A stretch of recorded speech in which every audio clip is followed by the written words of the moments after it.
ఇలాగ ఎవరైతే చెప్తారో వారిని అధికంగా భారతీయులు ఇష్టపడతారని చెప్పేసి నాకు తెలియదు, గోపన్ గారు చెప్పేదాకా. అందుకని నాకు 20 నిమిషాలు అంటే 15 నిమిషాలు వాకింగ్ చెప్తాను నేను. మీరు నాతో ఉన్న పిల్లలకు తెలుసు, 40 నిమిషాలు అంటే 35 నిమిషాలను ముగించేయడానికి ప్రయత్నం చేస్తా. అర్ధగంట అంటే 25 నిమిషాలు, అలాగా ఒక 5 నిమిషాలు వాళ్ళు అనుకున్న సమయానికి తొందరగా ఇబ్బంది లేకుండా ముగించడానికి మనం ప్రయత్నం చేసినప్పుడు కొన్ని మిగతా జరగాల్సిన కార్యక్రమాలు ఉంటాయి కాబట్టి వాటి గురించి వాళ్ళకి మనం అసౌకర్యం కలిగించినట్టుగా ఉండకుండా ఉంటుంది. మంచిది, చాలా అద్భుతం. మరి సంఘంలో ఎంతమంది వాక్యాన్ని ఇంకా బోధించేవాళ్ళు ఉన్నారు, ఇంకా చెప్పేవాళ్ళు ఉన్నారు. మరి పొద్దున ఒక అమ్మాయి వచ్చి నాకు చెప్పలేదు, అనౌన్స్మెంట్ చేయలేదు సంఘంలో, నేను కూడా చెప్తాను కదా అని చెప్పేసి అన్ని. సరే నా మాట చెప్తే బాగుంది, నాకు ఏదైనా మాట నా మాట ఇద్దాం అనుకున్నాను నేను. నిజంగా ఇలా ఎంకరేజ్ చేయాలని నా ఉద్దేశం. సంఘంలో ప్రార్థనా పనులు లెగవాలి, సేవకులు లెగవాలి, ఏమండి పరిచయం చేసేవాళ్ళు లెగవాలి, అందరూ లెగవాలనేటువంటిది నా యొక్క ఆశ, ఆలోచన. చాలాసార్లు ప్రార్థన కూడికలకు వెళ్ళినప్పుడు కనీసం ప్రార్థన చేయటానికి కూడా అవకాశం ఇవ్వక అవమానపరచబడ్డ సందర్భాలు నా జీవితంలో ఎన్నో జరిగాయి. స్తోత్రం కలుగు. హల్లెలూయా, హల్లెలూయా. మీటింగ్లకు వెళ్ళినప్పుడు, పిలిచినప్పుడు ఎంతో గౌరవప్రదంగా ఉన్నటువంటి వ్యక్తులు, దైవజనులు కూడా ఆడ కూర్చున్నప్పుడు కనీసం ఒక ప్రార్థన చేస్తాడని అవకాశం కూడా ఇవ్వకుండా ఎన్నోసార్లు అవమానపరిచారు. మంచిది, దేవుని స్తుతి. అలాంటి అవమానాలు మనకు మంచిది. అలా మన అవమానపరచబడ్డప్పుడే, బాధపరచబడ్డప్పుడు దానిలో దేవుని యొక్క ప్రత్యేక సంకల్పం, ఆయన దయా సంకల్పం ఉందని మనం గుర్తెరగాలి. ఈరోజు ఆ రోజు అటువంటి అవమానాలు పడకపోతే ఈరోజు ఎందుకు పరిచయం చేసేవాళ్ళం కాదు, సంఘంలో ఎంతమంది ముందుకు వచ్చేవాళ్ళు కాదు. ఈరోజు చక్కగా మిమ్మల్ని చూస్తాను, చాలా సంతోషంగా ఉంది. నా బాధ ఏంటంటే ప్రతి ఆదివారం ఇలా జనాలు కూడుకోరు. సంఘంలో ఎంతోమంది ప్రార్థన చేస్తున్నారు, వాక్యం చెప్పగలుగుతున్నారు, అలాగే పాటలు పాడగలుగుతున్నారు. అద్భుతంగా దేవుడు ఎంతో కొంత మార్పుని ఈ సేవ ప్రారంభించేటువంటి దినాల నుంచి, మొదటి దినాల నుంచి దేవుడు ఎంతో కొంత మార్పు తీసుకొస్తాడు అనేటువంటి సందర్భాన్ని నేను మీ అందరికీ జ్ఞాపకం చేస్తున్నా. దేవునికి స్తోత్రం కలిగి. హల్లెలూయా, హల్లెలూయా. ఒక చిన్న హెచ్చరిక చేసి మిమ్మల్ని నేను నా వాక్యంలోకి వెళ్తాను పిల్లరా. ఎప్పుడు కూడా నేను అంటూ ఉంటాను, పరిచర్య చేసేవాడే కుర్చీ ఎక్కాలి, కుర్చీ ఎక్కేవాడే పరిచర్య చేయాలి. యేసు ప్రభు వారు పరిచర్య చేయించుకోవడం రాలేదు కానీ పరిచర్య చేయటానికే వచ్చాడు. స్తోత్రం కలుగు. హల్లెలూయా. మనం కూడా గొప్పవారుగా ఎంచబడాలంటే చిన్న స్థానం నుంచి మనం ప్రారంభం కావాలి, చిన్న స్థితిలోంచి మనం ప్రారంభం కావాలి. యేసు ప్రభువు ఎంతగా తగ్గించుకున్నారంటే తన మహిమను విడిచిపెట్టి మనకి మహిమను ఇవ్వడానికి పరలోకం నుంచి దిగిరావటం మాత్రమే కాదు, కానీ శిష్యుల యొక్క పాదాలు కడిగేంతగా ఆయన తగ్గించుకున్నాడు. హల్లెలూయా. శిష్యుల యొక్క పాదాలు కడిగేంతగా ఆయన తగ్గించుకున్నాడు. ఎందుకు ఆ పని చేశాడంటే మీలో ఎవరికి అతిశయం ఉండకూడదు, ఎవరికి నేను గొప్ప అనేది ఉండకూడదు. మీరందరూ కూడా మరి నేను చేసినట్టుగా ఆయన అంతే మాదిరికరంగా ఆయన మనకు ఉంచాడు. ఆయన దేవుడు యేసు ప్రభువు మనకు మాదిరికరంగా ఉన్నారు. అలాగే నేను చేసినట్టుగా మీరు కూడా చేయండి అని చెప్పి బోధించి మనకు నేర్పించి చేయలేడు. మనం ఎప్పుడు కూడా విశ్వాస జీవితం, క్రైస్తవ జీవితం ఎప్పుడు కూడా నేర్చుకునేదే. ఏ రోజు వీ విల్ నాట్ ఫుల్ఫిల్ అంటే సంపూర్ణమైంది అని అనుకోవడానికి లేదు. సంపూర్ణమైంది అని ఎప్పుడు అనుకోవాలంటే మనం చనిపోయిన తర్వాత పరలోక రాజ్యానికి వెళితే అప్పుడు సంపూర్ణమైంది అనుకోవాలి. హల్లెలూయా. మంచిది పిల్లలు. అలాగే వాక్యం చెప్పాలనుకున్న వాళ్ళకి మరి చాలామంది ట్రైనింగ్ లేదని తెలియదని ఆలోచిస్తూ ఉంటారు. లేదు ట్రైనింగ్ అవసరం లేదు, ఇంకేదన్నా మీకు చదువు అవసరం లేదు. ఆనాజు పేతురికి, యోహానికి వాళ్ళు ఎక్కడ ఏ ట్రైనింగ్ తీసుకోలేదు. నేను ఒక సందర్భం ఎందుకు చెప్తున్నానంటే మీలో చాలామంది వాక్యం చెప్పేవాళ్ళు ఉన్నారు, స్త్రీలు ఉన్నారు, పురుషులు ఉన్నారు. అలా అందరిని ఎంకరేజ్ చేద్దామన్న ఆలోచన. రాబోయే రోజుల్లో మీరు ఎక్కడ కూడా మరి మాకేమీ తక్కువని మీరు అవమానం పడకూడదు, తగ్గించుకోకూడదు. ఒకసారి మవ్వ అనేటువంటి ప్రాంతంలో నేను మీటింగ్స్ స్పీకర్గా వెళ్ళాను. మవ్వ అనే ప్రాంతాన్ని మీటింగ్స్ వెళ్ళాను నేను. ఆ మవ్వ వెళ్ళినప్పుడు అక్కడ పెద్ద బహిరంగ సభలు, విస్తారంగా పెద్ద సభలు జరుగుతూ ఉన్నాయి. ఆ మవ్వ ప్రతి సంవత్సరం జరుగుతూ ఉంటాయి. ఆ సభలు జరిగినప్పుడు అక్కడ దైవజనుడు నేను చూశాను, పెద్ద మందిరం అంతా బాగుంది, కానీ పరిచర్య సరైన విధానం లేదు. ఆ పాస్టర్ గారి పేరు పక్కన దరిదాపు ఒక 7-8 డిగ్రీలు రాసి ఉన్నాయండి. స్తోత్రం కలుగు. హల్లెలూయా. 7-8 డిగ్రీలు రాసి ఉన్నాయి. ఇంకొక దైవజనుడి గురించి నేను చెప్తాను. నేను ముచ్చింతల ప్రాంతంలో ఒక దైవజనుడి పరిచర్య, దాస్ అనుకుంటా ఆయన పేరు, బర్నబాస్ గారు. ముచ్చింతల ప్రాంతంలో ఒక ఆయన ప్రార్థన, అతను వాళ్ళ డక్కలి అనేటువంటి కులంలో నుంచి దేవుడిని నమ్ముకొని, అంతేనా సునీత? కరెక్టేనా? ఏంటి అతను ఇదేంటి వాళ్ళ తెగ? డక్కలి వాళ్ళు అని అంటారు. అతి తక్కువగా ఎంచబడే ఒక కులం అనమాట. ఆయన ఇప్పటికీ చదువు రాదు అండి, ఇప్పటికీ చదువు రాదు ఆయనకి. ఆయన దరిదాపు ఇప్పటికే 7-8 సంఘాలు కట్టాడు, 7-8 సంఘాలు కట్టాడు. స్తోత్రం కలిగినాక ఆయన దగ్గరికి వెళ్ళినప్పుడు, అయ్యగారు నన్ను చాలా మీ గురించి నేను విన్నాను, అయ్యగారు మీ పరిచయం గురించి నేను విన్నాను, చాలా చక్కని పరిచయం చేస్తాను మీరు అని చెప్పేసి ఆయన కూర్చోబెట్టి నన్ను ఎంతగానో గౌరవించినటువంటి స్థితి నేను ఎరుగుతున్నాను. విషయం ఏంటంటే still he has no study, కానీ గొప్ప పరిచర్య భారం ఉంది. అది ఎక్కడి నుంచి వచ్చింది అంటే అది ప్రభుత్వం సహవాసం చేయటం వల్ల వచ్చింది. మన ట్రైనింగ్ ఏందయ్యానంటే మోకాళ్ళే, మన స్కూల్ ఏదయ్యానంటే మోకాళ్ళే, మన చదువు ఏంటయ్యంటే కన్నీళ్ళే, మన విద్య ఏదయ్యానంటే ప్రభుత్వ సహవాసం చేయటమే. స్తోత్రం కలిగి హల్లెలూయా. అప్పుడు నువ్వు కృపావరాలు పొందుకుంటావు, దేవుడు నీకు ఆత్మ జ్ఞానాన్ని ఇస్తాడు. ఆత్మ జ్ఞానంలో ఆత్మ పట్ల భారం పెరుగుద్ది, దాని ద్వారా పరిచర్య చేయడానికి నీకు సార్థకమవుతుంది. స్తోత్రం కలిగాక. అప్పుడున్న శిష్యుడు ఎవరు కూడా 7 డిగ్రీలు చేయలేదు, ఎక్కడ చదువుకోలేదు. వారు కేవలము యేసు ప్రభు వారు చెప్పినట్టుగా చేశారు అంతే. వెళ్ళి గాడిద నిప్పు అంటే గాడిద నిప్పుకొచ్చారు. అందరినీ జనాలు లైన్లో కూర్చోబెట్టనంటే లైన్లో కూర్చోబెట్టారు. వీళ్ళందరికీ భోజనం సిద్ధపరచడంటే సిద్ధపరిచారు. ఆ ధోనిని వాళ్ళతో మాట్లాడారంటే నేను జనాలు మీద పడిపోతాను, ఆ ధోనిలో కూర్చోవాలి నేనంటే ఆ ధోనిలో వెళ్ళి అయ్యా మరి యేసుప్రభుకి ధోని కావాలంటే కొంచెం ధోని ఇస్తామని మాట్లాడవచ్చు. ఇదే వాళ్ళు చేసిన పనులు, ఇదే వాళ్ళ ట్రైనింగ్. స్తోత్రం హల్లెలూయా, హల్లెలూయా. కానీ అద్భుతంగా ఆత్మాభిషేకాన్ని పొందుకున్నారు. అత్యంత ప్రియులైనటువంటి వారు నిత్యము ప్రభువుతో ఉన్నారు. పిల్లలు ఈరోజు వాక్యం చెప్పడం చాలా ఈజీ అండి. ఏ రెఫరెన్స్ కొట్టినా నెట్లో మెసేజ్లు వచ్చేస్తాయి, యూట్యూబ్లో మెసేజ్లు వచ్చేస్తాయి. 4 రెఫరెన్స్లు రాసుకుంటే వాక్యం చెప్పేసి పెద్ద విషయం కాదు. బట్ నెట్ కాదు, హార్ట్ కావాలి. హృదయంలో నుంచి వచ్చేటువంటి వాక్యం సంఘంలో పనిచేస్తుందండి. అర్థమైందండి? హృదయంలో నుంచి వచ్చేటువంటి వాక్యం సంఘంలో పనిచేస్తుంది. నెట్లో నుంచి వచ్చే వాక్యం ఎలా పనిచేస్తుందంటే వెంటానికి పర్లేదురా మనోడు బాగానే చెప్పాడు అన్నట్టు ఉంటుంది, దానివల్ల ప్రయోజనం ఉండదు. అది ప్రజల్లో పని చేయదు, చెప్పడానికి బాగానే ఉంటుంది కానీ పని చేయదు. స్తోత్రం కలిగి హల్లెలూయా, హల్లెలూయా.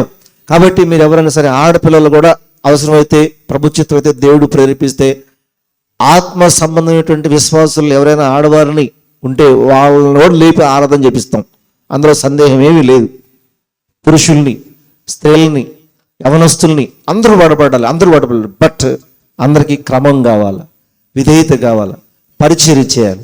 వాక్యం చెప్పేవాడు నేను గొప్ప అనుకోవద్దు, పరిచర్య చేసేవాడు నేను తక్కువ అనుకోవద్దు. ఇలా ఎప్పుడైతే మనం ఈ సంఘంలో ఐకమత్యంగా ఏక మనసు ఏకాత్మ కలిగి ఉంటామో అప్పుడు దేవుడు ప్రతి ఒక్కరిని వాడుకుంటాడు. అలా దేవుడు సంఘంలో ప్రతి ఒక్కరిని వాడుకొనుగాక. ఆమేన్, హల్లెలూయా. మరొక ధర్మం చెప్తున్నాను. మెయిన్ వాక్య పరిచర్య చేయాలి, వాక్యోపదేశం చేయాలని అంటే నేను ఒక దైవజనుడిగా నా మనసులో కొన్ని ఆలోచనలు ఉన్నాయి. వాళ్ళు సంఘ కార్యక్రమాలు ఖచ్చితంగా ఉండాలి, గూగుల్ మీట్లో ప్రార్థన చేయాలి, అలాగే సమయానికి రావాలి, విధేయులుగా ఉండాలి. వాళ్ళు ప్రతిదీ కూడా ప్రభువు దగ్గర నేర్చుకుంటూ ఉండాలి. ఇలా ప్రతి క్రమంలో దైవజనుడికి ఎవరు అందుబాటులో సహకరిస్తా మరి అనుసరిస్తూ ఉంటారో ఖచ్చితంగా వారు దేవుని సన్నిధిలో వాడబడతారు. నాకు అనుకూలంగా ఉండమని నేను చెప్పట్లేదు, ఏ దైవజనుడికైతే అనుకూలంగా ఉంటారో వాళ్ళందరూ వాడబడతారు. ఒకప్పుడు మేము దైవజనుల దగ్గర ఎంతో పరిచర్య చేసి వచ్చాం. ఆ పరిచర్య మనస్ఫూర్తిగా దైవజనుడు మనల్ని దీవించాలి, మనస్ఫూర్తిగా మనల్ని దైవజనుడు దీవించాలి. అనుకోవచ్చు అవకాశాలు అన్నిసార్లు రావు, వస్తాయి. వచ్చినప్పుడు దేవుడు మిమ్మల్ని ఖచ్చితంగా బలమైన పాత్రగా వాడుకుంటాడు. యేసు ప్రభు ఉన్నంతసేపు శిష్యులకి వాక్యం చెప్పే అవకాశం రాలా. హల్లెలూయా, చెప్పండి హల్లెలూయా. యేసు ప్రభు వారు అంతా నేర్పించి ఆరోహణమైన తర్వాత ఇదిగో నేను మీకు ప్రపంచాన్ని అప్పగించి వెళ్తున్నాను, మీరు ఏం చేస్తారంటే సర్వలోకానికి సర్వ సృష్టికి సువార్త ప్రకటించండి, నా యందు విశ్వాసం ఉంచడం నాకంటే గొప్ప కార్యాలు చేస్తాడని చెప్పాడు. కాబట్టి విధేయత, సమయం కొరకు ఎదురు చూడటం, ప్రభు దగ్గర కనిపెట్టడం, ఇవి ఎవరి జీవితాల్లో ఉంటాయో వారు రానున్న రోజుల్లో ఖచ్చితంగా ప్రభువు చేత బలమైన పాత్రలుగా వాడబడతారని దైవజనుడిగా నేను ప్రత్యేకమైన అతి పరిశుద్ధ స్థలంలో నుండి మీ అందరితో మాట్లాడటానికి దేవుడు ప్రేరేపణ కలుగజేస్తున్నాడు. దేవుడు అట్టి భాగ్యాన్ని మీ అందరికి దయచేయను గాక. ఆమేన్, హల్లెలూయా. మంచిది, 7 మాటలు చెప్పారు పిల్లల. సమయం నా దగ్గర ఫోన్ లేదు, కరెంట్ లేదు, సమయం చూసుకోవడానికి, అయినా అది లేటు. నేను చేసేది ఏమీ లేదు. ఇప్పుడు దాకా మీరే మాట్లాడారు కాబట్టి మీరు మాట్లాడితే నేను విన్నాను కాబట్టి ఇప్పుడు నేను మాట్లాడితే ఏం చేయాలి? మీరు వినాలి. స్తోత్రం కలిగి హల్లెలూయా.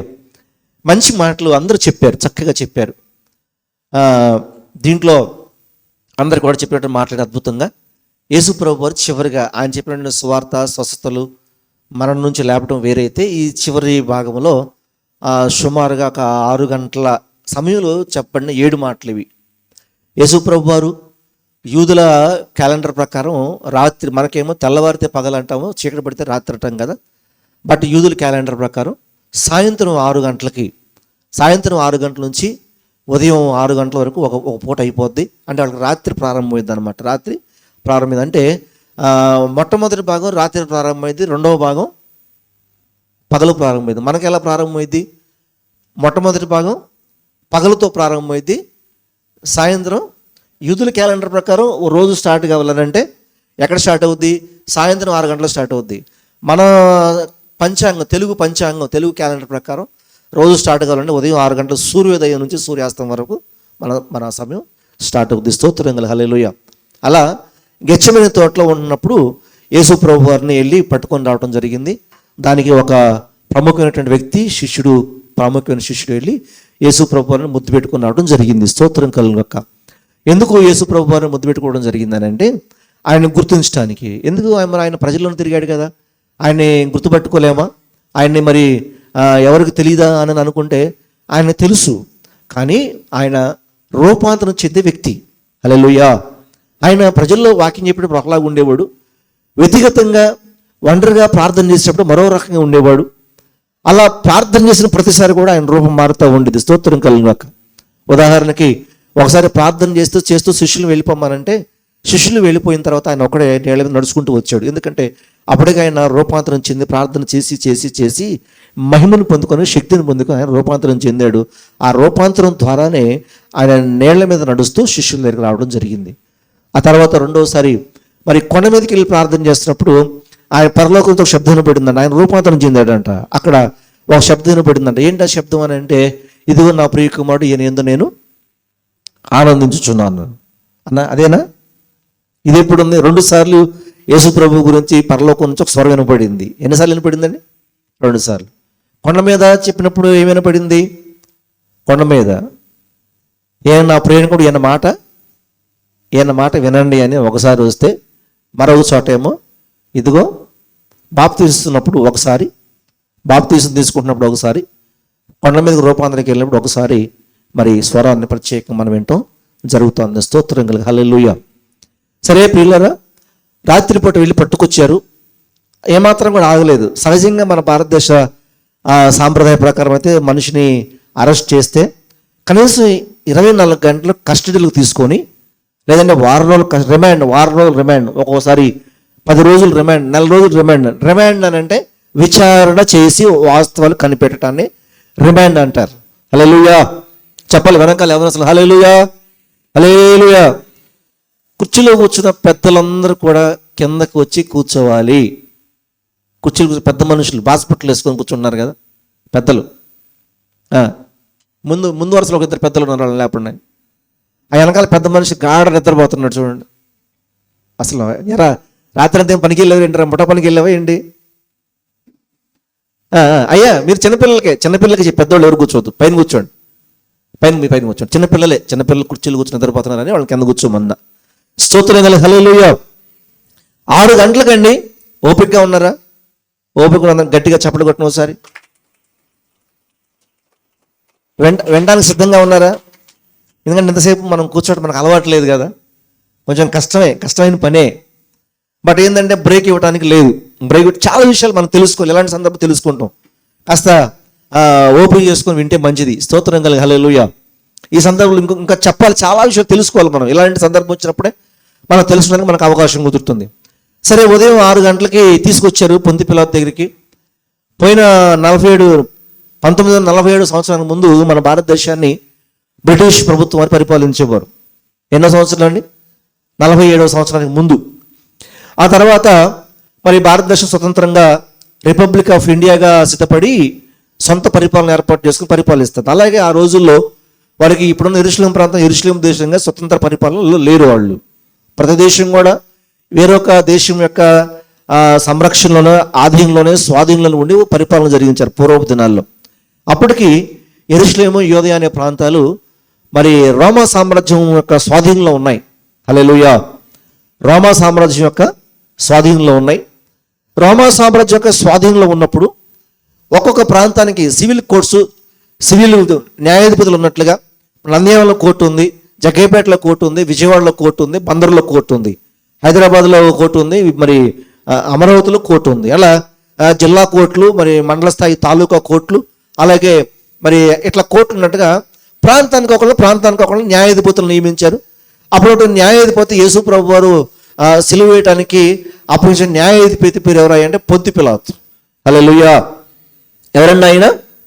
పొంతి పిలాతు.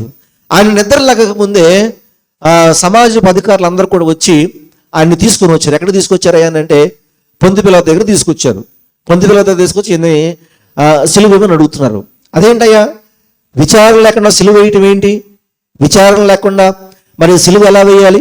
అలా చేయకూడదు కదా అని చెప్పేసి విచారణ చేద్దామనంటే లేదు, విచారణ చేయవసరం లేదు, ఇతను తప్పులు చేయగా మేము చూసాము, ఇతను పొరపాట్లు చేయగా మేము చూసాము అని చెప్పేసి అని, ఇతను శిక్షకి యోగ్యుడు అని చెప్పేసి అని అబద్ధ సాక్ష్యాలు లేచి చెప్పడం ప్రారంభించారు. స్తోత్రం కలిగినక.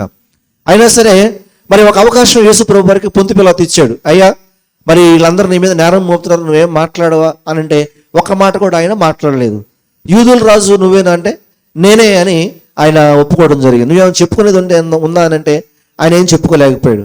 అయినా సరే ఆయనకి మరి న్యాయాధిపతికి యేసు ప్రభును సిలువకు అప్పగిస్తే ఇష్టం లేకపోయి ఏమన్నాడంటే, అయ్యా, ప్రతిరోజు పండగ రోజు సంవత్సరానికి ఒకళ్ళు విడుదల చేస్తాం కదా, మరి ఆ సందర్భంలో యేసు ప్రభుని మీరు తీసుకొచ్చి యేసు ప్రభుని విడుదల చేయాలనుకుంటున్నాను, అతని ఎందుకు నాకు ఏ నేరం కనపడలేదు అని చెప్పేసి అని ఆయన విడుదల చేయడానికి ఇష్టపడితే వాళ్ళు అన్నారు లేదు అని చెప్పేసి అప్పటికే పట్టబడినటువంటి బందిపోటు దొంగటే బరబ్బాని ఏం చేయమన్నారు అంటే విడుదల చేయమన్నారు. స్తోత్రం కలుగు. హల్లెలూయా.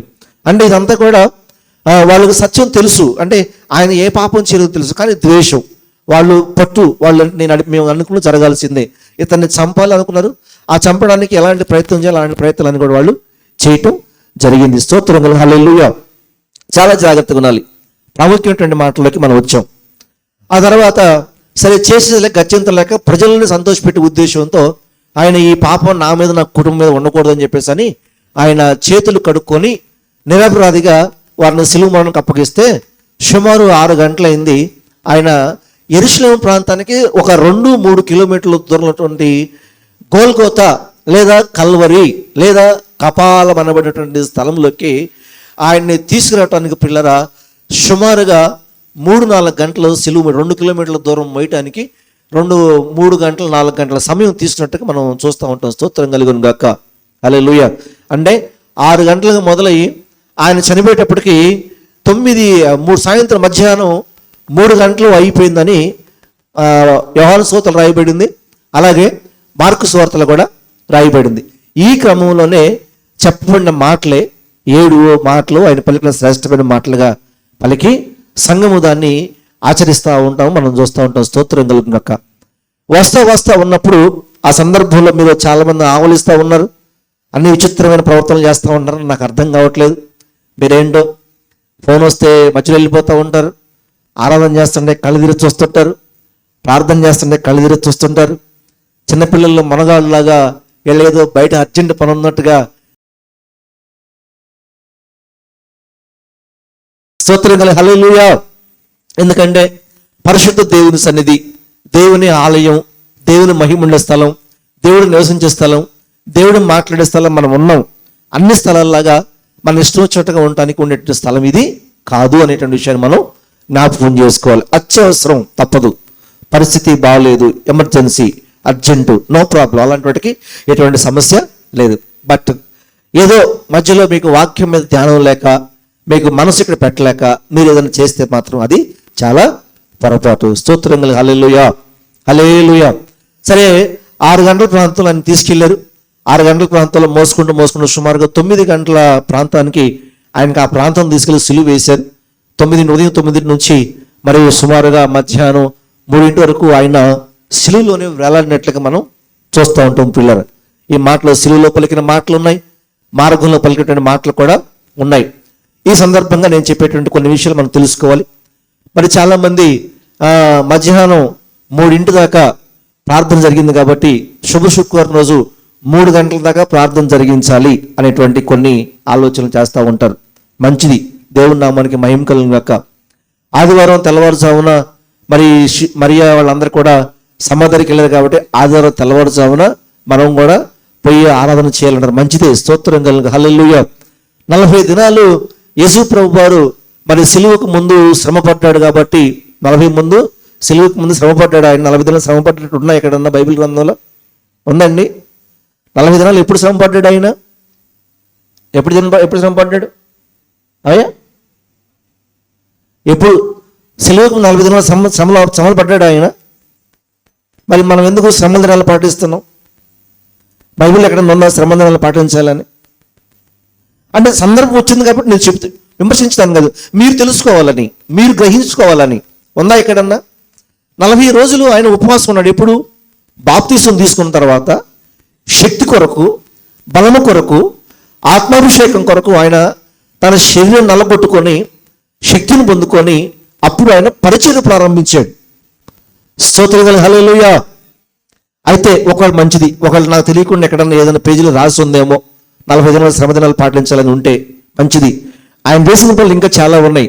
రాత్రంతా ఆయన ప్రార్థన చేశాడు, పగలంతా ఆయన పరిచయం చేశాడు. ఇవన్నీ పాటించే వాళ్ళు రాత్రంతా ప్రార్థన చేయాలి, పగలంతా పని చేయాలి. కరెక్టే కాదా? కరెక్టే కాదా? పని చేయాలి. అలాగే ఆయన అందరినీ ప్రతి పాపాన్ని క్షమించట్టుగా మనం కూడా ప్రతి పాపాన్ని, ప్రతి మనిషిని కూడా క్షమించాలి. ఆయన ఈ చెంప కొడితే ఆ చెంప చూపించాడంట. ఇది ఎవరున్నారు ఈ మాట? ఎవరున్నారు ఈ మాట? మహాత్మా గాంధీ గారు అన్నారు. యేసుప్రభు అనలేదా? యేసుప్రభు గారు అనలేదా? బ్రిటిష్ వారు అన్నాడు. బ్రిటిష్ వారు గాంధీ మీద ఒక చెంప మీద కొట్టారంట. గాంధీ గారు ఇటు తిరిగి ఈ చెంప కూడా కొట్టండి అన్నాడంట. స్తోత్రం కలుగును. హల్లెలూయా. అదే కదా మనం చదువుకుంది, సోషల్ స్టడీస్లో వచ్చింది మనకు అదే కదా. అక్కడే కదా మనం తెలుసుకుంది. అన్నది ఎక్కడుంది వాస్తవానికి? ప్రపంచానికి ఏం తెలుసు?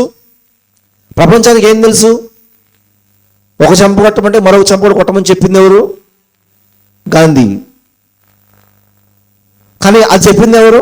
గాంధీకి అది చెప్పింది ఎవరు? యేసు ప్రభు వారు. స్తోత్రం కలుగును. హల్లెలూయా.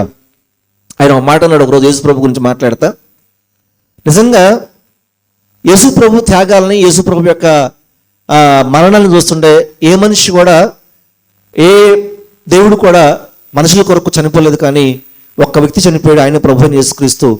అయితే నేను బాధపడే విషయం ఏంటంటే ఆయన నమ్మి ఆయన ఫాలో అవుతున్న క్రైస్తవులు ఆయనలాగా ఉండట్లేదు. అదే నాకు బాధ కలిగించే విషయం అన్నాడండి ఆయన. స్తోత్రం కలుగును. హల్లెలూయా. దేవుని నామానికి మహిమ కలుగును గాక. దేవుని నామానికి ఆయన అనుసరించి వాళ్ళందరూ కూడా ఆయనలోకి ఉండే ప్రయత్నం చేయాలి. సరే, 6 గంటలకి పొంది పిల్లల దగ్గర తీర్పు పొందుకొని 9ంటికి సిలువలోకి తీసుకెళ్లారు. 3 గంటలకి ఆయన ప్రాణం విడిచాడు. 3 గంటలకు ఆయన ప్రాణం విడిచిన తర్వాత ఆ ప్రాణము విడిచేటువంటి సందర్భంలో పైన సిలువ వేసినప్పుడే ఆ సిలువ, నేను పోయినసారి మీకు చెప్పాను, ఆక్స్ఫర్డ్ యూనివర్సిటీలో స్టడీ చేసి ఆ సుమారుగా 150 కిలోల బరువున్నటువంటి మాను చెక్క మీద ఆయన సిలువ వేయడం జరిగింది. 6 అంగుళాల పైన పొడవున్నటువంటి మేకుల్ని ఆయన కొట్టడం జరిగింది. క్రూసిఫికేషన్ రోమా సామ్రాజ్య ప్రకారం సిలువలు 2 రకాలు. ఒకటి ఎక్స్ ఆకారంలో వేసే సిలువ, రెండోది టీ ఆకారంలో వేసేటువంటి సిలువ. యేసు ప్రభు వారికి టీ ఆకారంలో వేశారు.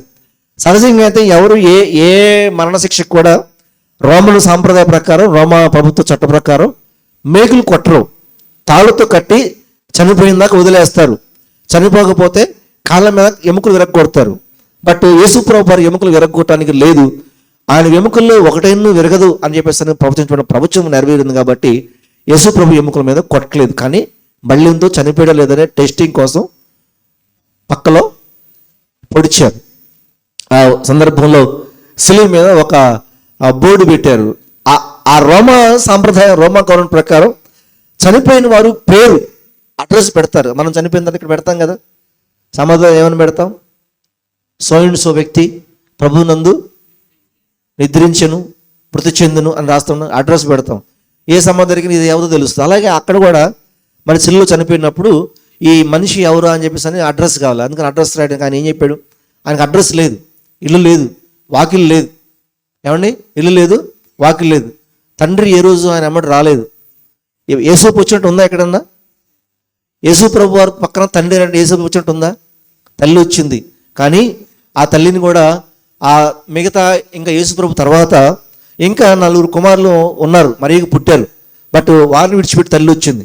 ఇంట్లో ఉంటే వారి ఇంట్లో ఉంటే సహోదరులు అన్నారు, నువ్వు చేసి ఈ పని ఇక్కడ కాదు, బయటికి వెళ్ళి చేసుకోమన్నారు. అందుకే ఆయన బయటకు వచ్చాడు. హల్లెలూయా. అందుకే ఆయన బయటకు వచ్చాడు.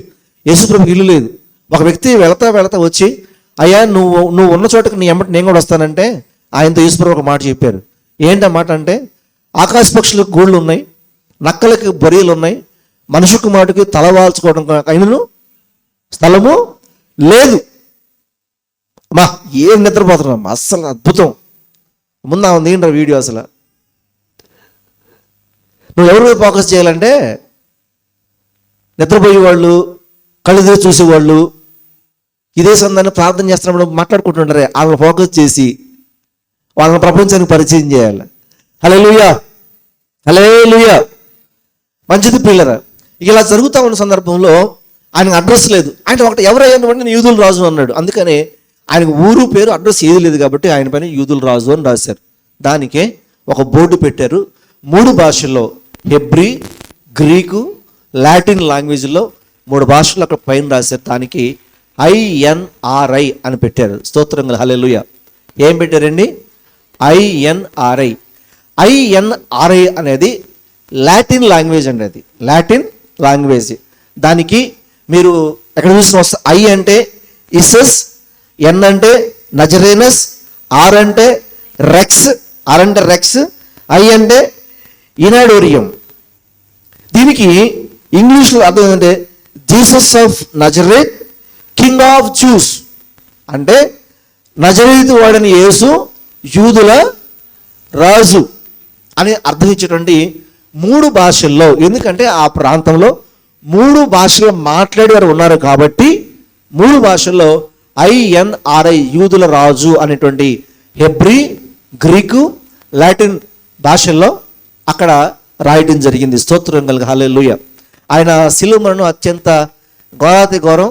ఏతో పుచ్చుకున్న ఒక నిర్దోషి మరి శిలువ మరణానికి అప్పగించబడి చంపవటం అనేది ప్రపంచ చరిత్రలోనే చాలా అత్యంత అనుభవించినటువంటి చరిత్ర యేసు ప్రభు వారికి ఉంది, రాయబడింది. స్తోత్రం కలుగాక.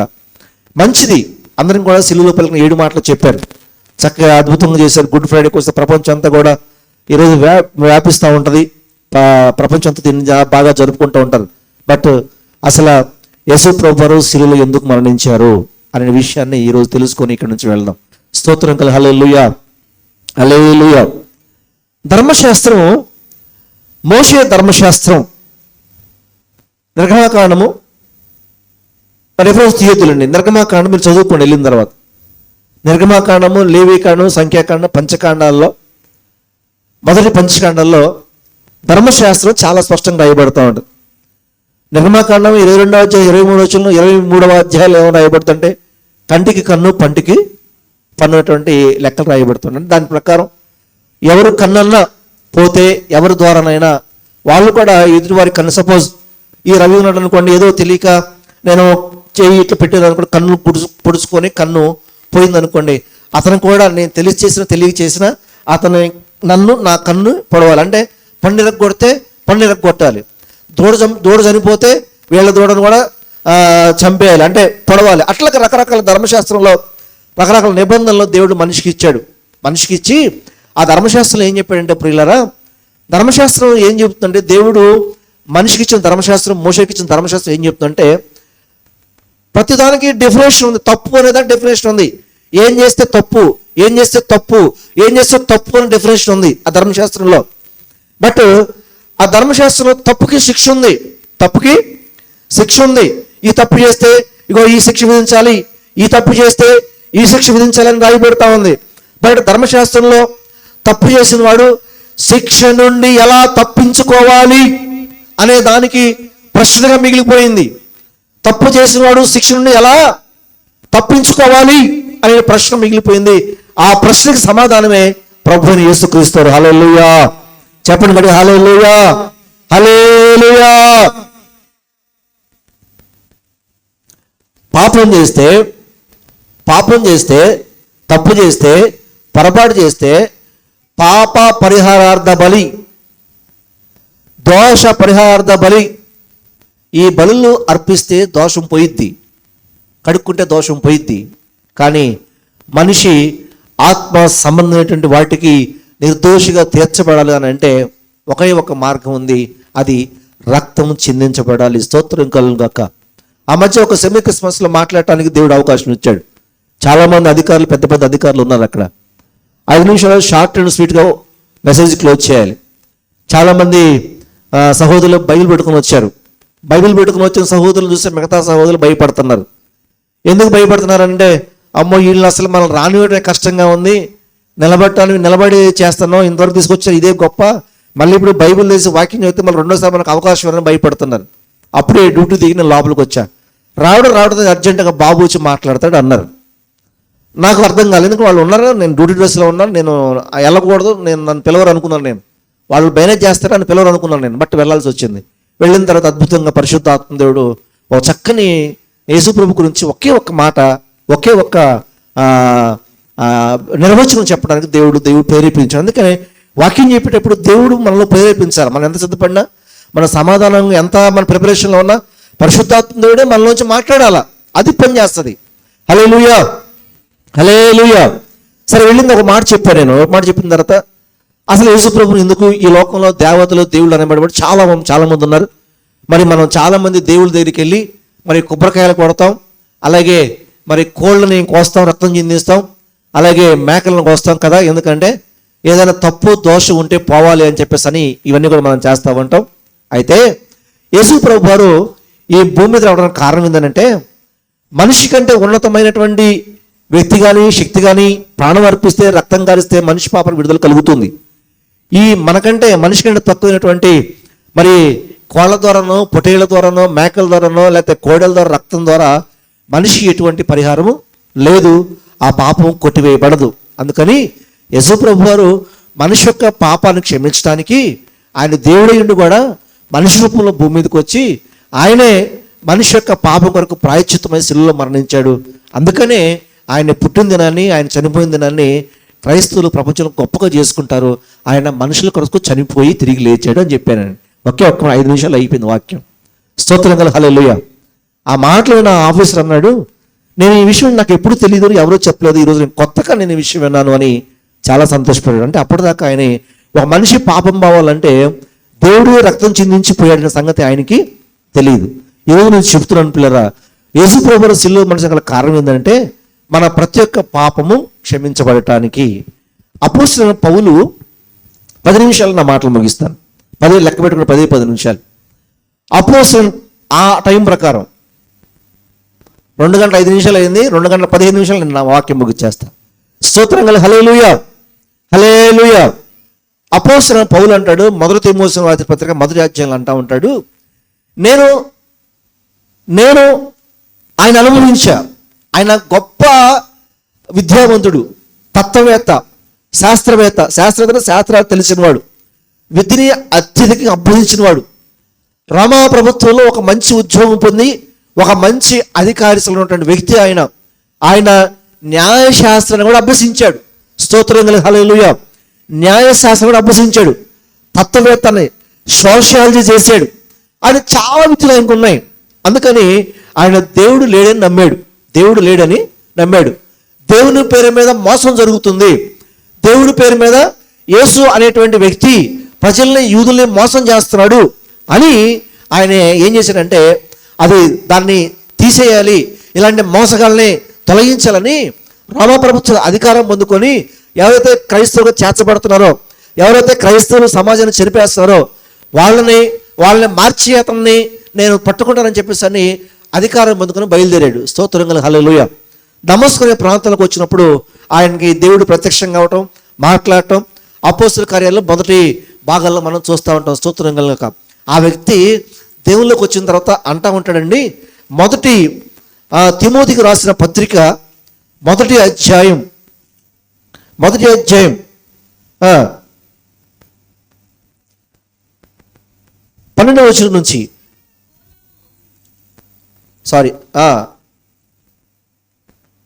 పూర్వము దోషకుడును, హింసకుడును, హానికరుడైన నన్ను ఎలాంటి వాడంట? పూర్వం నేను ఎలాంటి వాడిని? దూషించేవాడిని, హింసించేవాడిని.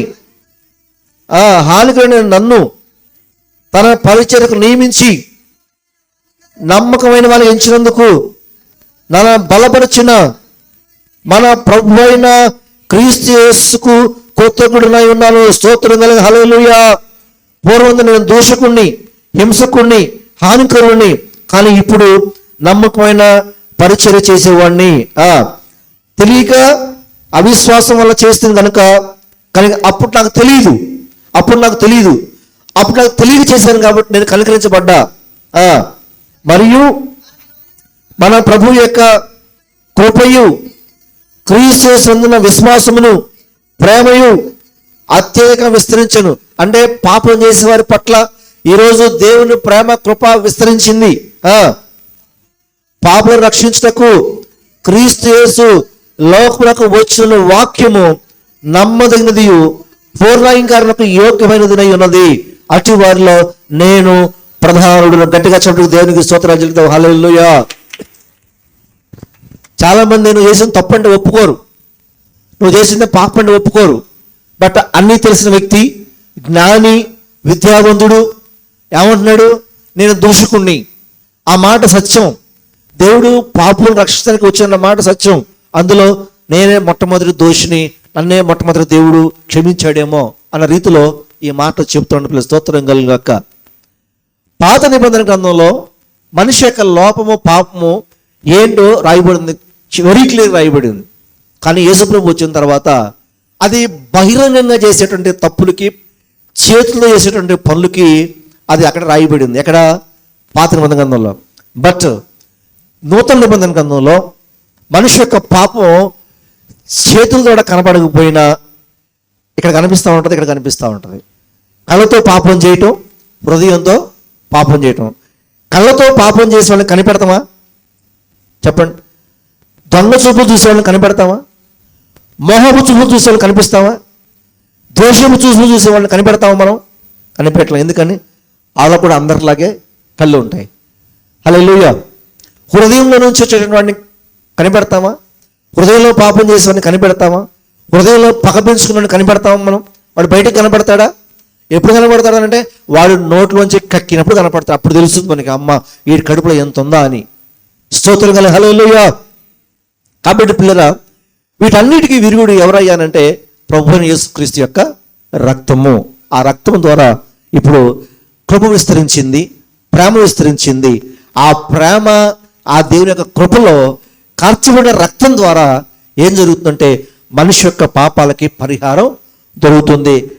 క్రైస్తవులకు మాత్రమే కాదు, ప్రపంచానికి విముక్తి ప్రభువైన యేసుక్రీస్తు. ప్రపంచానికే పాప నివారణ, పాప క్షమాపణ అర్థం ఎవరయ్యారంటే ప్రభువైన యేసుక్రీస్తు. స్తోత్రం కలుగు హల్లెలూయా. ఇప్పుడు మన కృప విస్తరించిన కారణం చేత మనకు శిక్ష లేదు కాబట్టి మనకు బాధ తెలియట్లా, రేపేమవుతుందని తెలియట్లా, రేపు ఎలా జరుగుతున్న దాని గురించి ఆలోచన లేదు. ఎందుకంటే ఈరోజు దేవుని కృప వల్ల, దేవుని ప్రేమ వల్ల మన జీవితం అంతా సాదాసీదగా, సమాధానంగా, సంతోషంగా సాగిపోతుంది. కాబట్టి మనకి ఏ బాధ లేదు. అదే మనిషి యొక్క ప్రతి పాపము తీర్పులను తీర్చబడితే అప్పుడు నువ్వు పలానా పాపం చేసావురా, ఇవాళ పలానా నీకు శిక్ష అని అంటే అప్పుడు భయపడిపోతాం మనం. స్తోత్రం కలుగు హల్లెలూయా. బ్రతికున్నంత వరకు కూడా నీకు ఆ స్థితి రాదు. ఎందుకంటే దేవుడు నీకు పదే పదే పదే పదే నువ్వు మారటానికి నీకు అవకాశాలు ఇస్తున్నాడు. ఇప్పుడు మారుతాం అవకాశాలు ఇస్తున్నాడు. స్తోత్రం కలుగక్క. కానీ ఒకే ఒక్క రోజు, ఒకే ఒక్క క్షణంలో నీకివ్వబడిన అవకాశం తీసివేయబడుతుంది. ఆ రోజుకు నువ్వు సిద్ధపడాలి. స్తోత్రం కలుగక్క. ఆ రోజు సిద్ధపడే ధైర్యం నీకుందని నువ్వు ఆలోచించాలి. తర్వాత ఎఫెసీయులకు రాసిన పత్రిక మొదటి అధ్యాయం 4వ వచనం చదువుకుంటే దేవుని యొక్క ఇట్లా రాయబడుతుంది. ఎట్లనగా తన ప్రియుని యందు తాను ఉచితముగా. ఈ కృప ఎలా వచ్చిందండి? ఎంత కొంటే వచ్చింది? ఉచితంగా వచ్చింది. ఈరోజు తిరుపతి లడ్డు ఎంత? వినాయకుడి దగ్గర లడ్డు ఎంత? హల్లెలూయా, హల్లెలూయా. దాన్ని ఎలా తింటారు? కొనుక్కొని ఇంటికి వచ్చి కళ్ళకద్దుకొని దండం పెట్టి. am I right? వాస్తవం కాదా? బట్ యేసుక్రీస్తు కృప ఉచితంగా మనకి అనుగ్రహించింది. తన చిత్త ప్రకారమైన దయా సంకల్పము చొప్పున, ఆయన చిత్త ప్రకారం, ఆయన దయ వలన, ఆ దయలో ఏర్పాటు చేయబడిన సంకల్పం వల్ల యేసుక్రీస్తు ద్వారా, అది ఎవరి ద్వారా? యేసుక్రీస్తు ద్వారా తనకు కుమారులుగా స్వీకరించుటకై మనలను, హల్లెలూయా, ఎవరినండి చెప్పాలి? ఎవరినండి? ఎస్, మనలనే. ఎందుకంటే ఈరోజు అందరూ మందిరంలో ఉన్నారా? ఈ మాదిరికలు ఎంతో మంది ఉన్నారు. వారందరూ ఇక్కడ రాగలిగారా? రాలేదు. కాబట్టి వచ్చిన నిన్నే దేవుడు ఏర్పాటు చేస్తున్నాడని సత్యాన్ని గ్రహించాలి. స్తోత్రం కలుగు. హల్లెలూయా. మనలను ముందుగా ఏర్పరచుకొనెను దేవుని కృపా మహదేశుని బట్టి ఆ ప్రియుని యందు ఆయన రక్తం వల్ల మనకి ఏం కలుగుతుందండి? విమోచనమును, అనగా మన అపరాధములకు క్షమాపణ మనకు కలిగి ఉన్నది. అర్థమైందా? మన అపరాధములకు, మన శిక్షకు ఏం కలిగి ఉందండి? క్షమాపణ కలిగి ఉన్నది అంటూ 8వ వచనం అంటాడు, కాలము సంపూర్ణమైనప్పుడు జరగవలసిన ఏర్పాటును బట్టి ఆయన తన దయా సంకల్పం చొప్పున తన చిత్తమును గూర్చి మర్మము మనకు తెలియజేసి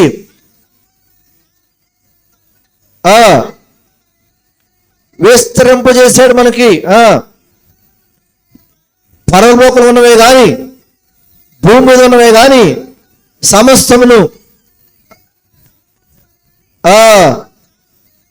తనలో తాను నిర్ణయించుకున్న, ఇదంతా దేవుని దయా సంకల్పం, దేవుని దయా సంకల్పం. కాబట్టి 40 రోజులు శ్రమ దినాలు ప్రాముఖ్యం కాదు.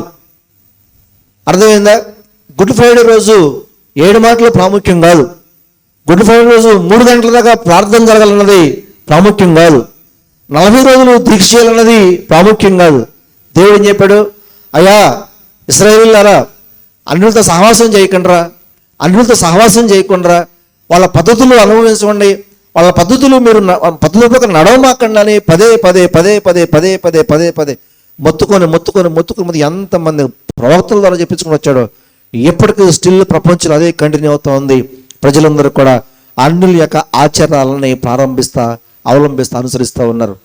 ఈ మధ్య నేను పుట్టినప్పుడు లేదు, మధ్యలో వచ్చింది 40 రోజులు దీక్షలు అని చెప్పేసి. రేపు చూడండి, ఈస్టర్ పండుగ చూడండి, అసలు రోడ్లు ఎలా సిలువలు మోసేవాళ్ళు, సిలువలు మామూలు ఉండదు బయట. వాళ్ళు అప్పుడు మోసారు, ఇప్పుడు మనం మోస్తాం. ఇంకా మీలో ఎవరు ఉన్నారు అలాంటి వాళ్ళు? సిలువలు మోసేవాళ్ళు, మోసిన వాళ్ళు. స్తోత్రం కలుగు. హల్లెలూయా. సిలువ యేసుప్రభు మన కొరకు మోసాడు, అయిపోయింది అది. ఇంకా నువ్వు ఎవరి కోసం మోస్తున్నావు? ఎవరి కోసం మోస్తున్నావు నువ్వు? అదే నిజమై ఉంటే, అదే సత్యమై ఉంటే ఈరోజు మీ అందరికీ ప్రతి ఒక్కరు ఒకరికి ఒక సిలువ చేయించేవాడిని ఇక్కడ నేను. దేవుని నామానికి మహిమ కలుగు. హల్లెలూయా. ఆయన ఒక్కసారి మన కొరకు మరణమయ్యాడు, ఒక్కసారిగా చనిపోయాడు, ఒక్కసారిగా మన పాపాలు క్షమించబడ్డాయి అని నువ్వు నమ్మినప్పుడు నీ పాపానికి విరుగుడు జరుగుతుంది. నమ్మిన తర్వాత నువ్వు సంఘంగా సహవాసంగా కూర్చోబడతా ఉంటావు. స్తోత్రం కలుగు. ప్రపంచంలో అప్పుడు ఇప్పుడు 3 రకాల మనుషులు ఉన్నారు. అప్పుడు ఇప్పుడు 3 రకాల మనుషులు ఉన్నారు. పరిసయ్యులు, సద్దుకాయులు. పరిసయ్యులు అనేవాళ్ళు వాళ్ళు బాగా పండితులు, శాస్త్రం తెలిసిన వాళ్ళు, ధర్మశాస్త్రం తెలిసిన వాళ్ళు. ప్రతిసారి యేసుప్రభు దగ్గరికి వచ్చి నువ్వు ఉపవాసం ఉంటున్నావా, నువ్వు దశమభాగం ఇస్తున్నావా అని ప్రశ్నించేవాళ్ళు. యేసుప్రభు శిష్యుల్ని, విశ్రాంతి దినంలో నువ్వు పనులు చేస్తున్నావేంటి, నువ్వు వాకింగ్ చెప్తున్నావేంటి, నువ్వు ప్రజలను బాగు చేస్తున్నావేంటి, విశ్రాంతి రోజు ఏ పని చేయకూడదని ఉందని అనిపించేవాళ్ళు. వాళ్ళకి అన్నీ తెలుసు, కానీ వాళ్ళు చేయరు. ఎంతసేపు బోధించడానికే, ఎదుటి వాళ్ళని ప్రశ్నించడానికే, నాకు తెలుసు అని చెప్పడానికే ఉన్నారు. ఈరోజు చాలామంది క్రైస్తవులు పరీక్షలకు ఉండిపోయారు. వాళ్ళు బైబిల్ తెలుసు, వాక్యం తెలుసు, వాళ్ళు చేయరు. వేరే వాళ్ళు చేస్తే వీళ్ళు చూడాలి, చేయకపోతే ప్రశ్నిస్తారు. అది వీళ్ళకి కాదు, వాళ్ళకైనట్టుగా వ్యవహరించేటువంటి పెద్ద మనుషులు ఈరోజు ఉన్నారు. స్తోత్రంగా. సద్దుకాయులు వాళ్ళు అసలు పునరుత్థానం లేదు, దేవుడు లేని వాళ్ళు ఎప్పటికీ ఉన్నారు. వాళ్ళు పునరుత్థానం లేదు, దేవుడు లేదు, దెయ్యం లేదని వాళ్ళు ఇప్పటికీ ఉన్నారు. 3వ సమాజం ఎవరంటే యేసుప్రభు బోధనల్ని నమ్మి శిష్యులుగా చేర్చబడి ఆయనతో పాటు సంఘంగా చేర్చబడిన వారు 3వ తెగ, వాళ్ళు అప్పుడు ఉన్నారు, ఇప్పుడు ఉన్నారు. వీళ్ళు మాత్రమే సంఘంగా కూడుకొని, సహవాసంగా కూడుకొని ప్రభు సన్నిధిలో ముందుకు సాగిపడడం దేవుడు కృప చూపించాడు.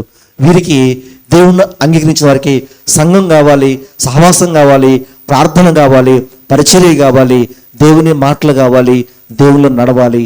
అది సంఘానికి ప్రత్యేకం. అందుకని యేసుప్రభువు వారు చెప్పారు, ఇదిగో నేను చనిపోతాను కొద్ది రోజుల్లో, నా యందు విశ్వాసం ఉంచి నన్ను భుజిస్తేనే కానీ మీరు పరలోక రాజ్యానికి వెళ్ళలేరు అంటూ చివరిలో చనిపోయేటప్పుడు ఆయన ఒక రొట్టెను విరిచి ఆ రొట్టెను అనేక భాగాలుగా చేసి శిష్యులకి ఇచ్చి, అయ్యా నన్ను జ్ఞాపకం చేసుకోండి, ఇది నా కొరకై సిలువలో నా కొరకై విరవబడిన నా శరీరం అని చెప్పేసి రొట్టెను పెట్టాడు. ఇదేంటారు బాబు, శరీరం అంటున్నాడు, నా రక్తం అంటున్నాడు, రొట్టెస్తున్నాడు ఏందని అనుకున్నారు వాళ్ళు. అప్పుడు చెప్పాడు ఆయన, ఇది సిలువలో మీ అందరి కోసం నేను చనిపోయిన తర్వాత నన్ను జ్ఞాపకం చేసుకోండి, దీన్ని చెయ్యండి, దీన్ని ఆచరించండి అని చెప్పాడు. దాన్ని ఇప్పుడు ఆచరిస్తాను. తర్వాత ద్రాక్షరసం పోసి, సిలువలో నేను మీ అందరి కొరకు, నేను ఒక్కరి కోసం ఇద్దరి కోసం కాదు, అందరి కొరకు నేను రక్తం కార్చాను కాబట్టి ఇదిగో ఈ రక్తాన్ని మీరు తాగండి అని చెప్పేసి నా మరణాన్ని, నేను కార్చిన రక్తాన్ని జ్ఞాపకం చేసుకోవడం కొరకు నన్ను దీన్ని చేయండి అని చెప్పాడు. దీన్ని చెయ్యం మనం. ఆయన చేయమని చెయ్యం, ఆయన చేయొద్దు అన్నదాన్ని చేస్తాం. బయట ఎవరైనా చేస్తే అది చేయాల్సింది మనం. బయట ఎవరైనా చేయండి, అది చేస్తాం. బైబిల్ ఉన్నదాన్ని మాత్రం మనం చేయం. కాబట్టి పిల్లరా, ఈరోజు చెప్పబడినటువంటి మాటలను బట్టి ఈ వాక్యాన్ని మీరు జ్ఞాపకం చేసుకోండి. పరిశుద్ధాత్ముడు మీకు తోడై ఉండును గాక. ఆయన ఎందుకు మరణించాడు? మన పాపాల కొరకు మరణించాడు. అది నమ్మి అంగీకరించిన తర్వాత మరలా ఆయన సిలువ వేయుతాం. అది అందుకే రాయబడింది, మీరు మరలా సిలువ వేస్తున్నారు అంటే బాప్తిసం తీసుకున్నావు, రక్షించబడ్డావు, దేవుళ్ళలోకి వచ్చావు, నువ్వు మరలా పొరపాటు చేస్తావు. ప్రతి ఒక్కడు ఎవరు మరలా ఆయన్ని సిలువ వేసి, ఆయన ఒక్కసారి చనిపోయాడు, మళ్ళీ రెండోసారి వచ్చి నీ కోసం చనిపోవడానికి రాడు ఆయన. ఇంకా అది గుర్తుపెట్టుకొని జాగ్రత్త పడి నేను ప్రభువుకు సమర్పణ చేసుకుంటే ఎంతైనా మంచిది. దేవుడి భాగ్యం నీకు కలుగు చేయను గాక. కళ్ళు మూసుకుంటే ప్రార్థన చేసుకుందాం. స్తోత్రం కలుగు గాక. ప్రభువా నీకు స్తోత్రాలు చెల్లిస్తున్నాను తండ్రి. పరిశుద్ధుడా నీకు వందనాలు ప్రభువా. మంచి దేవా నీ నామానికే మహిమ కలుగును గాక. ఆశ్చర్యకరుడా నీకు స్తోత్రాలు చెల్లిస్తున్నాను తండ్రి. సర్వోన్నతుడా కృపాసత్య సమందరం మోకరెత్తామండి. ఒకసారి జ్ఞాపకం చేసుకో. సమయం అయిపోయిందని కాళ్ళు నొప్పులు రావచ్చు, లేకపోతే నేను నిద్ర రావచ్చు, మత్తుగా ఉండొచ్చు, ఆకలిగా ఉండొచ్చు, అలసటగా ఉండొచ్చు.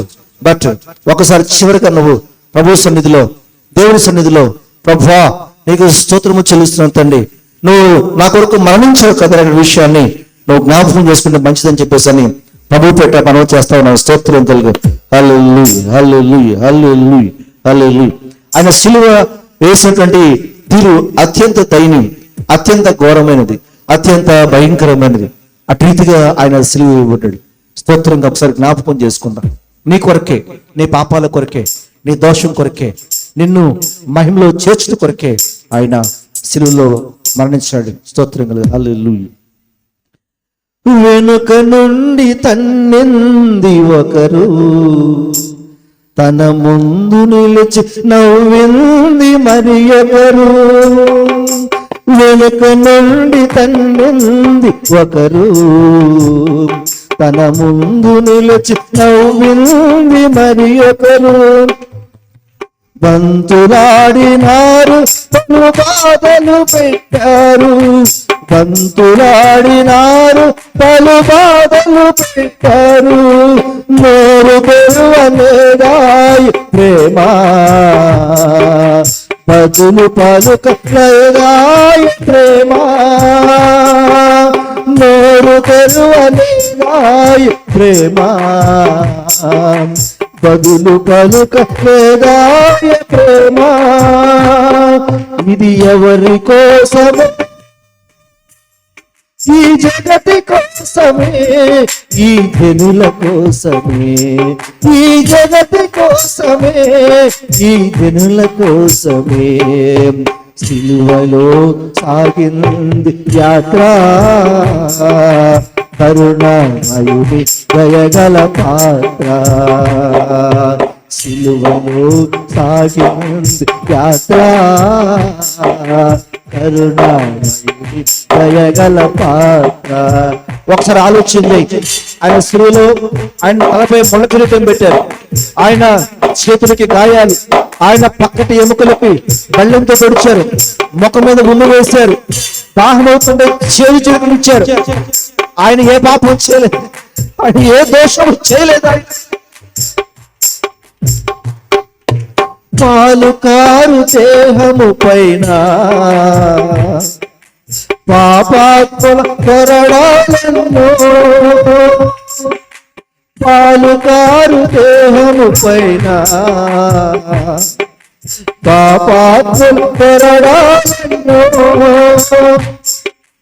నాట్యమాడినాయి నడి వీధిలో నడిపాయి, నాట్యమాడినాయి నడి వీధిలో నడిపాయి, నోరు తెరవలేదాయి ప్రేమ బదులు పలుకలేదాయి ప్రేమ, నోరు తెరవలేదాయి ప్రేమ బదులు పలుకలేదాయ ప్రేమ, ఇది ఎవరి కోసము ఈ జగతి కోసమే, ఈ జనుల కోసమే, ఈ జగతి కోసమే, ఈ జనుల కోసమే సిలువలో సాగింది యాత్ర.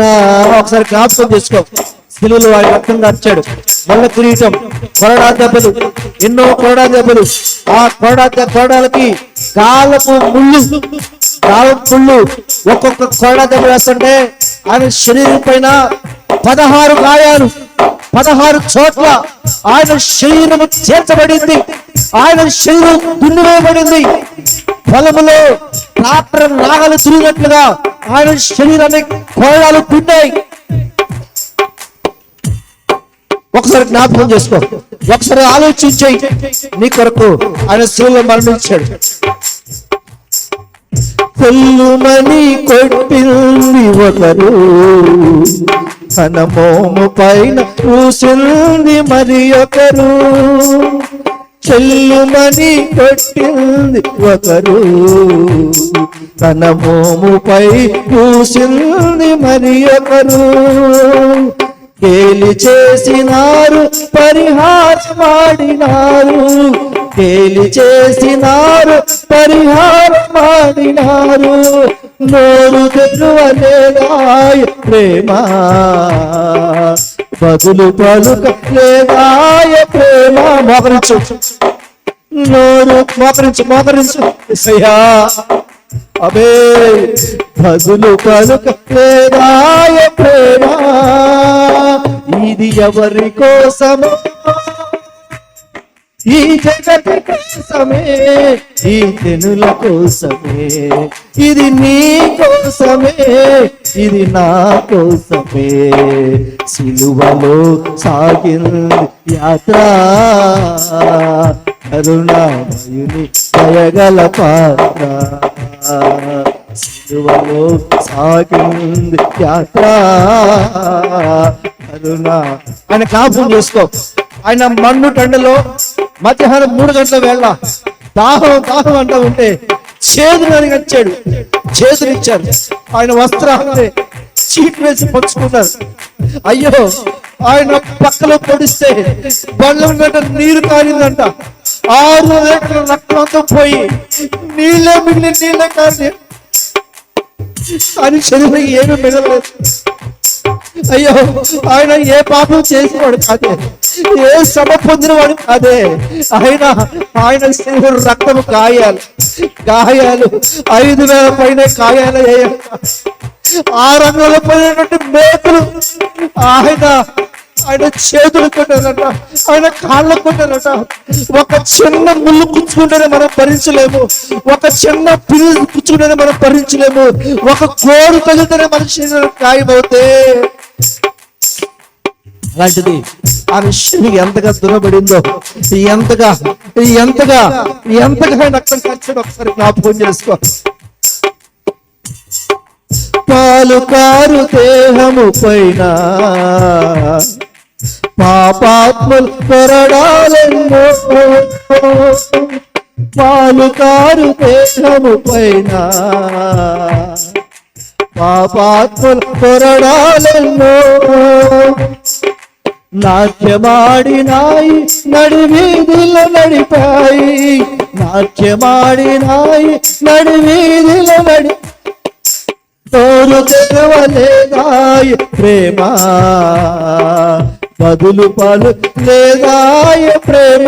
ప్రేమే, ఆ ప్రేమ నోరు తెరవలేదు, ఆ ప్రేమ ఎదురు సమాధానం చెప్పలేదు. ఆ ప్రేమే దేవుడు, ఆ ప్రేమే రక్తము, ఆ ప్రేమే శిలువ మరణము. ఆయన ప్రభువుని యేసుక్రీస్తువారు.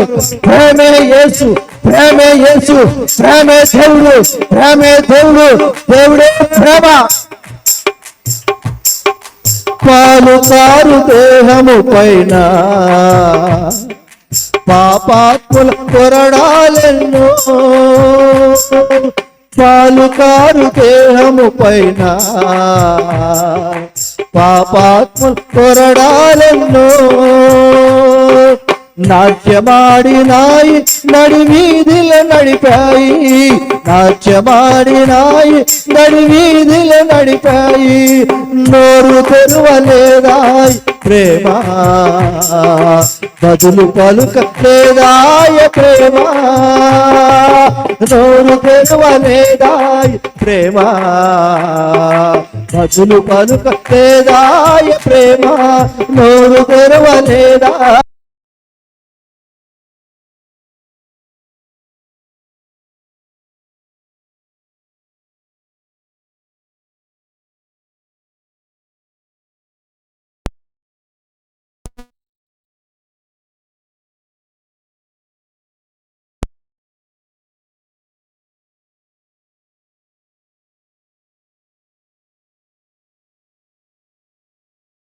పలుకలేదాయ ప్రేమ, ఇది ఎవరమో నీ కోసమే నా కోసమే సిలువలో సాగింది యాత్ర. కరుణామయుని దయగల పాత్ర, సిలువలో సాగింది యాత్ర. కరుణామయుని దయగల పాత్ర. మండుటెండలో రాత్రంతా ప్రార్థన చేసుకుని వాడిని తీసుకొచ్చారు. ప్రతిరోజు ఆయన ఒలీవ కొండలకి వెళ్ళి గెచ్చమైన తోటలో ప్రార్థన చేసుకునేవాడు. ప్రార్థన చేసుకుని రాత్రిపూట ప్రార్థన చేసుకుని పుట్టుకొచ్చారు. గొలుసులతో కట్టారు, కాళ్ళకు కట్టారు, చేతులు కట్టారు. ఈడ్చుకుంటూ తీసుకొచ్చారు. ఆయన ఏ దోషం చేయలేదు, దోషం చేసింది మనమే కదా. ఆయన ఏ తప్పు లేదు. ఆయన దేవుడు అయి ఉండి తను తగ్గించుకుని మహిమని విడిచిపెట్టి భూమి మీదకి మానవుడిలాగా దిగి వచ్చాడు దోషం పరిహరించడానికి. కింద పెడుతుంటే వెనక నుంచి తన్ని, నిన్నెవరు కొట్టారో చెప్పు, నువ్వు యూదుల రాజువా, రాజుకి కిరీటం ఉండాలి కదా, అందుకే నీ కిరీటం పెడతాను అని చెప్పి ఆయన ముఖం పైన తలపైన ముళ్ళ కిరీటం పెట్టారు. ఆయన రక్తం ముద్ద కట్టింది, మాంసపు ముద్దలు బయటకు వచ్చాయి. చేపలు పట్టడానికి వాడే గాలం ఉన్నటువంటి ముళ్ళు కొరడాగా పెడితే కొరడానికి 4 చీలికలు, 4 16 ముళ్ళు, 16 చీలికలు, కొరడానికి 16 చీలికలు. ఒక్కొక్క చీలికకి ఒక్కొక్క గాలం లాంటి ముళ్ళు, 16 ముళ్ళు. ఒకసారి కొడ దెబ్బ కొడితే ఆ కొడ దెబ్బటి వెంబటి 16 చోట్ల గాయమయ్యి మాంసము చీల్చుకుని వచ్చేది అని చరిత్రకారులు చెప్తా ఉన్నారు. రక్తం అంతా కారిపోయింది. సుమారుగా మనిషి యొక్క శరీరంలో 6 లీటర్ల రక్తం అన్నీ కారిపోయినాయి. పొట్టలో పక్కలో పొడిస్తే నీళ్లు బయటకు వచ్చే అని వాక్యం చెప్పబడుతుంది పిల్లరా. ఎంత మరణం, ఎంత త్యాగం ఎవరి కోసం అంటే నీకోసం, నీకోసం, నీకోసం, నీకోసం, నీకోసం, మన కోసం, మన కోసం, మన కోసం. అయితే ఎప్పటికైనా అర్థమైందా నీకు ఆయన ఎందుకు చనిపోయాడు? అర్థం కాకపోతే అర్థం చేసుకునే ప్రయత్నం చేయి. అర్థమైతే, అయ్యా ఈరోజు నీ గురించి నాకు అర్థమైంది ప్రభువా, ఇక నుంచి నీ కొరకు భక్తిగా బ్రతుకుతాను ప్రభువా, నువ్వు చెప్పినట్లు చేస్తాను ప్రభువా, నిర్ణయం తీసుకోండి. ప్రార్థన చేసుకుని ముగించుకుందాం. పరిశుద్ధుడ, కృపగల తండ్రి, సర్వోన్నతుడ, మహోన్నతుడ, మంచి దేవా, నీ కొందనాలు చెల్లిస్తున్నా తండ్రి. ఉన్నతమైన దేవుడు తండ్రి, ఆయన మానవుల యొక్క జీవితానికి, పాపాలకి విడుదల విమోచన కలిగేసే దేవుడు ప్రభువా, మా కొరకు చనిపోయి శిలువలో తిరిగి లేచిన దేవుడు తండ్రి. నాయన ఆ మరణానికి విలువ కలిగినట్టుగా మేము జీవించడానికి సహాయం చేయండి. ప్రభువా, నీ దాసునిగా బాప్తీసం తీసుకున్న ప్రతి బిడ్డ మీకు అప్పగిస్తున్నాను తండ్రి. బాప్తీసం తీసుకున్న ప్రతి బిడ్డ నీ సన్నిధిలో వాక్యోపదేశం చేసేవాళ్ళు గాను తండ్రి, అలాగే పరిచర్య చేసేవారు గాను ప్రభువా నీకు వందనాలు చెల్లిస్తున్నాను తండ్రి. ప్రార్థన చేసేవారు గాను